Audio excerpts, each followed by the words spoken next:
Number one has to be understand what your client wants. The absolute last thing you want is to spend a lot of time on a site that your client ultimately does not want. Make absolutely sure of what your client wants, what they're expecting. You need to ask them, what websites do you like? What do you want your website to look like? How do you want it to behave and function? Understand fundamentally what your client wants and how to sell to them.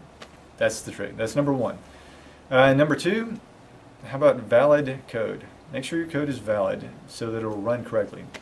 I recommend HTML5 and cascading style sheets. Just, you don't have to go 3 on that one. Just that way, if it's valid in those formats, it'll look pretty close on Internet Explorer 9, Firefox, the latest version, and Safari and Chrome. Try to have valid code. Sometimes it's tough. Don't fixate on a design.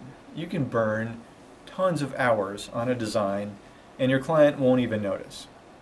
If it's a low budget project, don't just overflow hours into it. Don't double up just because you want it to be perfect. Because 9 times out of 10, the client will say, oh, I liked it before you put all those hours into it.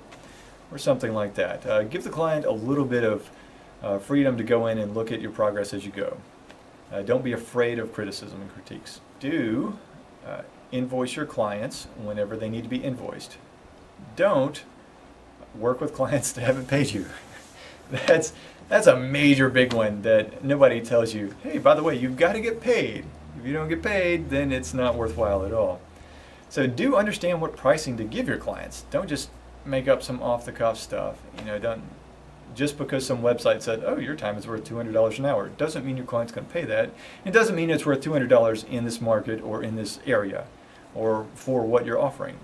Understand what your clients need, understand how much they're willing to pay for it, decide if that's the company that you want to run. Love selling, love talking to people.